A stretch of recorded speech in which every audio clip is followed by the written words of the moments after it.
The late summer sun sank low over the rugged cliffs of Havenport, Maine, casting a warm amber glow across the rocky shoreline and the weathered docks of the small fishing town.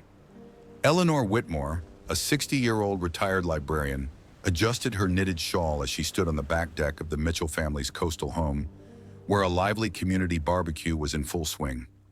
At 60, Eleanor carried herself with a quiet grace, though the years of unresolved sorrow had etched faint lines around her green eyes that still scanned every crowd, searching for a trace of something long lost. Her husband, Thomas, 62, stood near a fire pit crafted from beach stones, swapping tales of his old lobstering days with a group of local fishermen. They'd arrived an hour earlier, joining the tight-knit Havenport tradition of gathering for the annual summer feast, a celebration that drew neighbors together for decades.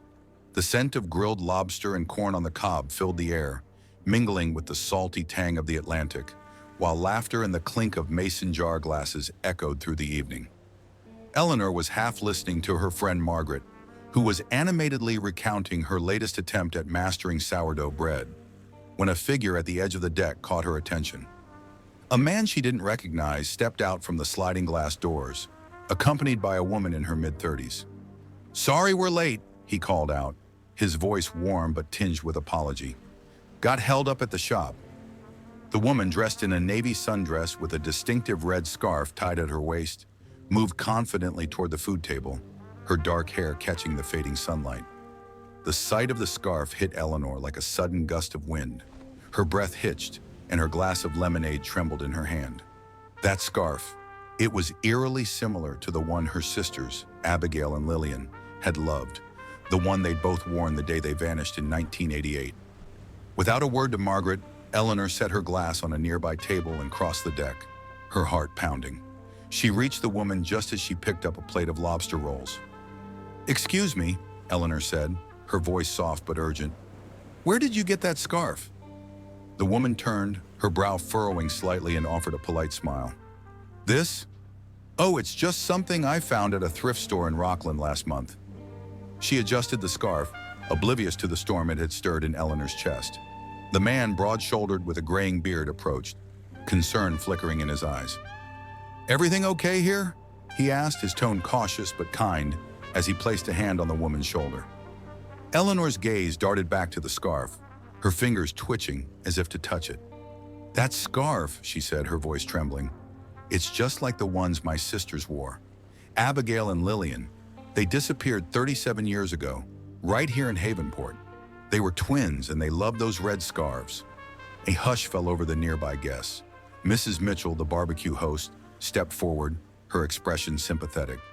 "It's true," she said softly to the man. "The Whitmore twins' disappearance shook the whole town. We searched for months." The man's face softened, and he glanced at the woman beside him. "I'm so sorry," he said. "I'm David, and this is my cousin, Rachel. We just moved to Havenport a few weeks ago. I had no idea about the scarf." Thomas appeared at Eleanor's side, his steady presence calming her racing pulse. He took in the scene with a quick glance.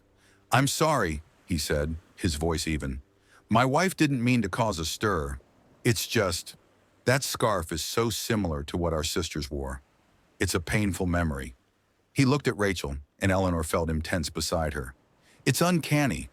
Eleanor, still shaken, managed to speak. "Could I just see it? The scarf, I mean. I need to know if it's the same brand." Thomas gently touched her arm. "Eleanor, love, let's not overwhelm them. It's probably just a coincidence." To David and Rachel, he added, "We're sorry for any distress. It's been a long time, but it still hits hard." Mrs. Mitchell placed a hand on Eleanor's shoulder. "You look pale, Eleanor. Maybe you should sit down for a bit." Thomas nodded. "Good idea."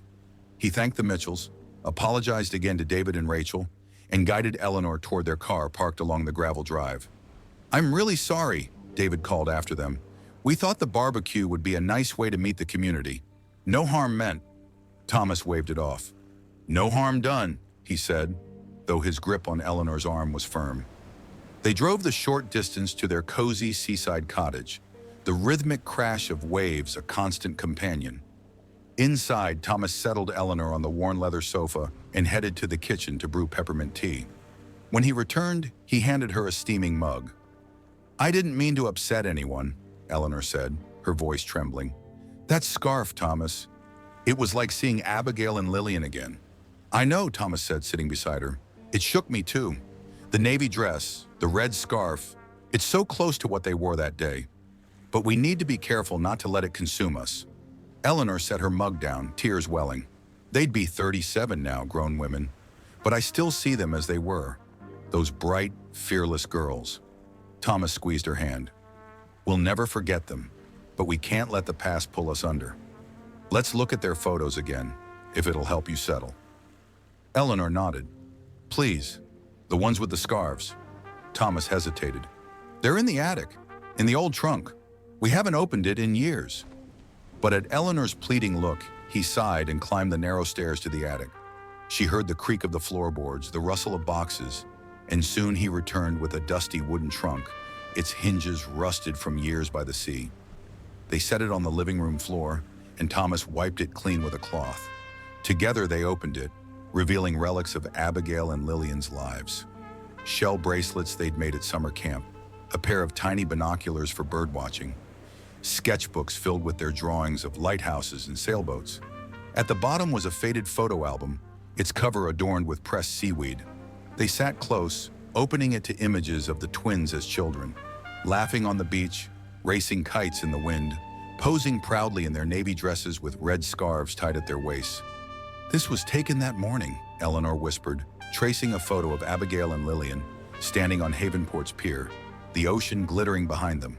June 12th, 1988, just hours before they were gone.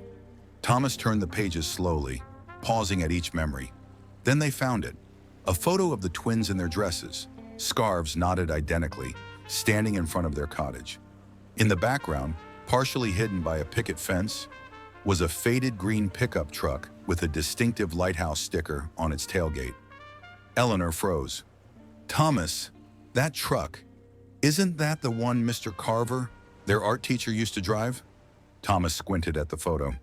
You're right. Abigail loved that sticker. She'd sketch it in her notebook. But Carver moved away before the girls disappeared, didn't he? Eleanor's brow furrowed. I thought so. He said he was taking a job in Vermont, teaching at a community college. There was a farewell art show at the town hall a week before. Thomas frowned. If that's his truck, it shouldn't be there. He was supposed to be gone by then. Eleanor turned the photo over, checking for notes, then studied it again. Are we sure this was taken that day? Thomas nodded, pulling out an envelope from the trunk. Look, the negatives are here. The development date is stamped. June 14th, 1988, 2 days after they vanished. This was definitely that morning. Eleanor shivered despite the warm evening breeze drifting through the open window. If that's Carver's truck, he might have seen something. The police questioned everyone, right? Thomas's tone was uncertain. They should have. They looked at our photos back then. If it was his truck, they'd have checked the plates. Eleanor's mind raced. We knew everyone in Havenport. No one else had a truck with that lighthouse sticker. It was so distinctive. Maybe it was a visitor's, Thomas suggested. Someone passing through. We can't jump to conclusions. Eleanor took a deep breath, sipping her tea to steady herself. You're probably right. It's just hard not to wonder. They began repacking the trunk, each item a bittersweet reminder of the life their sisters might have led. As they finished, Eleanor's phone buzzed with a text from Helen Reed, a retired teacher who'd worked at Havenport Elementary for decades. Annual teachers' reunion next month at the community center. Hope you and Thomas can join. Eleanor stared at the message. Helen had known James Carver well, having mentored him during his time at the school. If anyone could clarify his whereabouts after 1988, it was her. Without hesitating, Eleanor dialed Helen's number. Eleanor, what a surprise! Helen's cheerful voice answered. Did you get my reunion invite? I did, Eleanor replied. We'll try to make it. Helen, do you remember James Carver, the art teacher at Havenport Elementary in the late 80s? Of course, Helen said. James was a character, always painting with the kids, getting them to create wild murals. Why do you ask? Eleanor explained about the barbecue, the scarf, and the truck in the photo. We saw his truck in a picture from the morning Abigail and Lillian disappeared. I thought he'd left town before then. There was a pause. You know, Eleanor, That's not quite right, Helen said. James didn't teach after Havenport. He started some kind of art retreat instead for at-risk youth. It's called Carver's Coastal Canvas, up near Bar Harbor. He left suddenly after that farewell art show. Said he needed a fresh start. Carver's Coastal Canvas? Eleanor repeated, her pulse quickening. Do you know when he left? Before or after the girls vanished? Helen sighed. It's been so long. I'd say a week or so before, but I'm not certain. Why all the questions? Just curious, Eleanor said quickly. Seeing that truck brought back memories. Thanks, Helen. After hanging up, Eleanor turned to Thomas, who was watching her closely. Carver didn't go to Vermont. He started an art retreat near Bar Harbor. We need to check it out. Thomas frowned. Eleanor, I'm worried you're getting caught up in this truck thing. It might be nothing. I'm fine, she insisted. I just want to see what he's doing now. Maybe ask about the truck. It could bring closure. Thomas nodded reluctantly. Okay, but let's email first. Let him know we're coming. Eleanor agreed, pulling out her laptop to search for Carver's Coastal Canvas. The website was simple, featuring images of young women painting, sculpting, and working in a garden by the sea. The bio described James Carver as a former teacher dedicated to empowering at-risk youth through art. The address was listed near Bar Harbor, about an hour's drive, with an email contact but no phone number. Eleanor sent a quick message. Dear Mr. Carver, we're Eleanor and Thomas Whitmore from Havenport. Our sisters were your students in 1988. We'd love to visit your retreat to see your work. Are you available today? She glanced at the clock. 1 p.m. If we leave now, we can be there by early afternoon, she said. Thomas was skeptical. They might not see the email in time. Then we'll go anyway, Eleanor said, grabbing her purse and the photo. I'll meet you at the library. You're picking up those books for the book club, right? Thomas nodded. I'll be done in 20 minutes. Meet me there. The coastal breeze was cool as Eleanor locked the cottage door and walked to the bus stop. The bus arrived promptly, and during the short ride to the library, her mind churned with questions about James Carver and his green pickup truck. As she stepped off, a young woman handed her a flyer. Bar Harbor Art Fair this week, she chirped. Eleanor glanced at it, an event showcasing local crafts, music, and an art auction happening today near Carver's retreat. Interesting, she murmured, tucking it into her purse. At the library, Thomas was waiting by their old SUV, a stack of books in hand. Ready? He asked. Eleanor nodded, showing him the flyer. There's an art fair near the retreat. Carver might be there. They climbed into the SUV and followed the GPS along the winding coastal highway, the scenery shifting from Havenport's docks to craggy cliffs and dense spruce forests. Any reply to the email? Thomas asked. Nothing yet, Eleanor said, checking her phone. But look, the fair has an auction today. If Carver's there, we can talk to him. Thomas nodded. Let's try the retreat first, then the fair if we need to. After an hour's drive through misty woods, they turned onto a gravel road marked by a sign, Carver's Coastal Canvas. The path led to a cluster of cabins, a main lodge, and an art studio adorned with colorful murals. The place was quiet, with only a few figures visible in the distance. They parked near the lodge, and as they stepped out, a young man in his late 20s approached, his flannel shirt speckled with paint. Hello, Thomas called. We're looking for James Carver. The man smiled. This is his retreat. Do you have an appointment? No, Eleanor said. We're old friends from Havenport when he taught at the elementary school. We sent an email. The man frowned. The website email's been down for weeks. Mr. Carver's at the Bar Harbor Art Fair today with most of our staff. They're running a booth. We saw the flyer, Eleanor said, disappointed. Thomas stepped in. Since we're here, could we look around? We'd love to see what James has built. The man hesitated, then nodded. Let me check with the coordinator. He made a quick call and returned with a smile. You're welcome to tour. I'm Ben, by the way. For the next half hour, Ben guided them through the retreat, showing them the pottery studio, the garden where participants grew wildflowers, and the art barn filled with vibrant paintings. This is our creativity hub, Ben said, leading them into a bright building with easels and clay-covered tables. It's where we encourage self-expression. Inside, a woman in her late 30s was organizing art supplies, her dark hair streaked with gray, her movements quick and precise.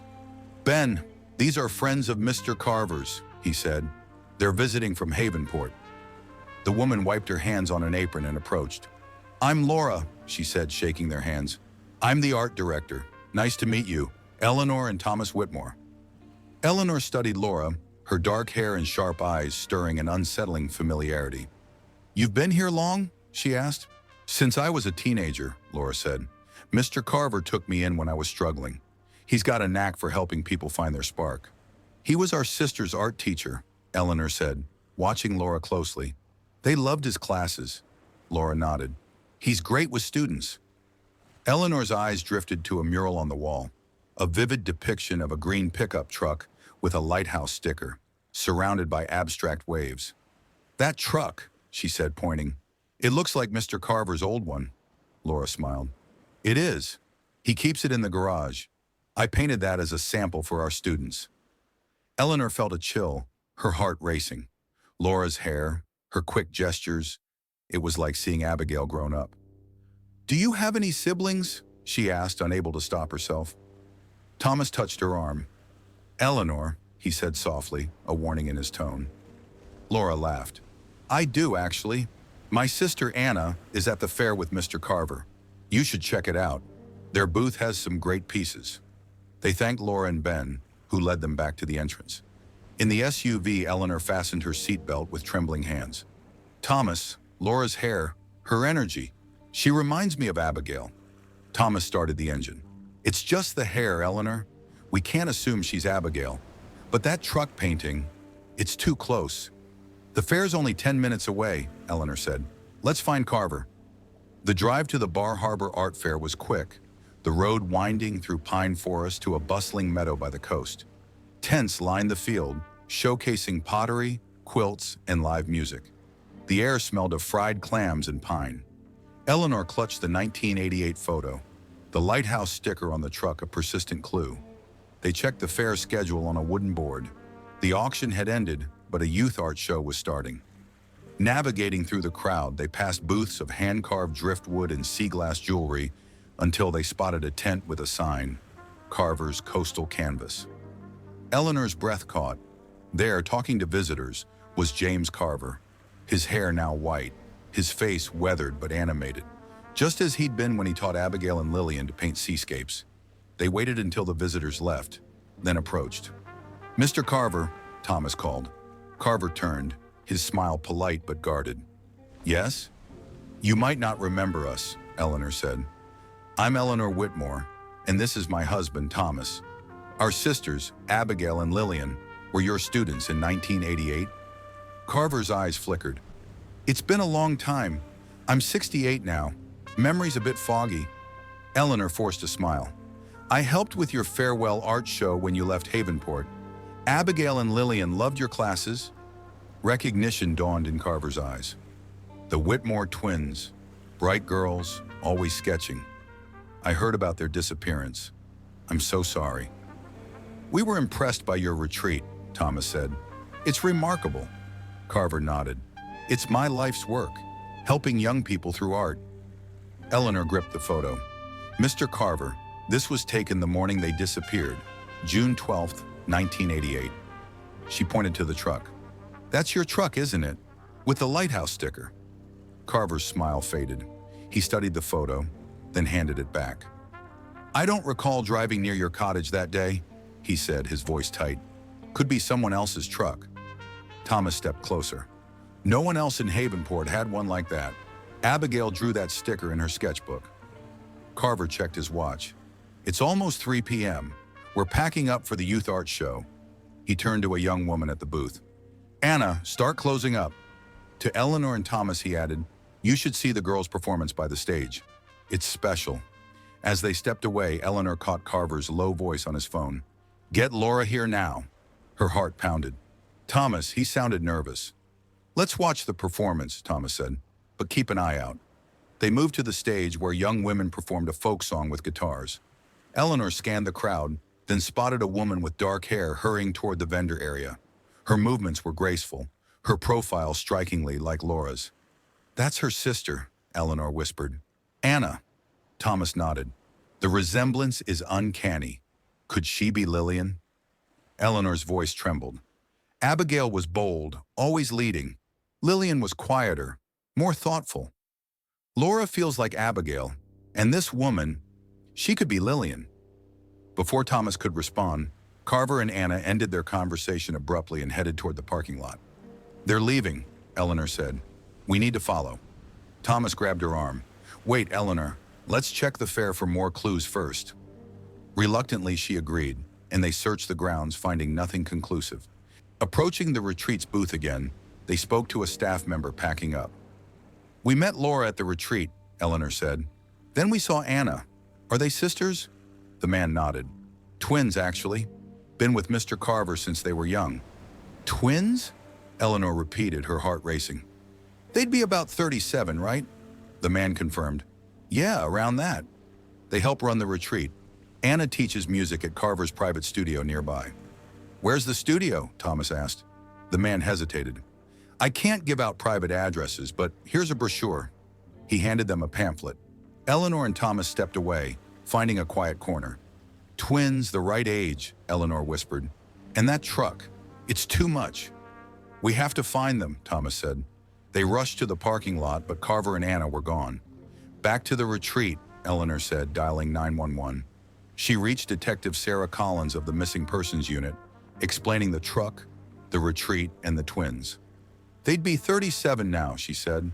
"Carver left the fair when we showed him the photo." "Mrs. Whitmore, do not confront him," Collins warned. "Carver's well respected in Bar Harbor for his charity work. We'll handle this. My team and the sheriff are heading to the retreat." They parked near the retreat, hiding behind pines. Minutes later, Carver's green truck pulled up, followed by a sedan. Carver, Laura, and Anna emerged, loading bags into the truck. "They're leaving," Eleanor whispered into the phone. "Stay put," Collins said. "We've traced the retreat's records. It's under a shell company. We're issuing warrants for the retreat in his studio." Sheriff's vehicles arrived, blocking the road. Deputies approached, and Carver raised his hands, his face a mix of defiance and confusion. Laura and Anna looked bewildered. Eleanor stepped out, Thomas behind her, holding up the photo.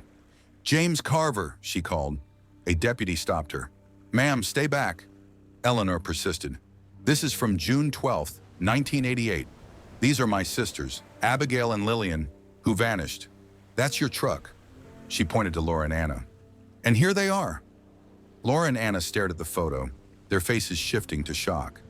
"That's us," Laura whispered. "With those scarves." A deputy asked, "Any other siblings?" "No, just us," Anna said, her voice trembling. Eleanor's voice broke. "You're our sisters. You disappeared from our pier. That's his truck in the photo." Anna turned to Carver. "You said our family was gone. Addicts who left us." "We're your family," Thomas said, tears falling. "We never stopped looking." The deputies exchanged glances. The lead officer stepped forward. "Mr. Carver, you're under arrest for suspicion of kidnapping." As Carver was handcuffed, a deputy radioed confirmation of the studio search. In the retreat's garage, they found the green truck, its lighthouse sticker faded but unmistakable. In Carver's office, they uncovered documents with Laura and Anna's false identities and the truck's original plates. "That's Abigail and Lillian," Eleanor told Collins, watching the evidence being collected. "Laura's bold, like Abigail. Anna's graceful, like Lillian."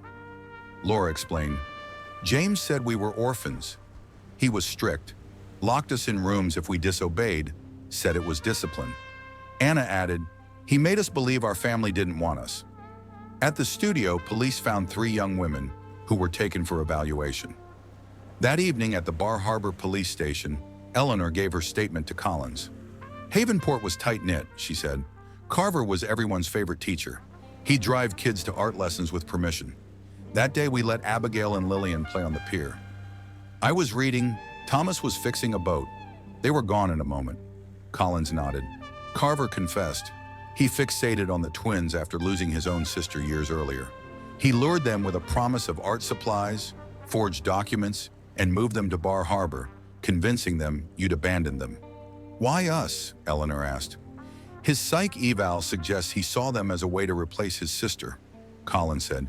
"He hid it well, but was unstable." In the interview room, Laura and Anna stepped in, hesitant. Eleanor saw Abigail's fire in Laura's eyes, Lillian's poise in Anna's stance. Silence held them. 37 years of lost moments heavy in the air. Then Eleanor stood, tears falling. "My sisters," she whispered. Thomas joined her, and Laura crossed the room, embracing Eleanor. Anna followed, and they held each other, the weight of decades lifting. "We never stopped looking," Eleanor said, touching their faces. "We didn't know," Anna said, sobbing. "He said you didn't want us." "You're home now," Thomas said. Under the station's stark lights, with the Maine night stretching beyond, the Whitmores held each other, beginning the slow journey of healing after 37 years apart. If this story warmed your heart or brought a tear to your eye, please leave a like to show your support and subscribe for more stories of hope, reunion, and second chances. Your encouragement means the world, and we'd love to share more journeys like Eleanor and Thomas's with you.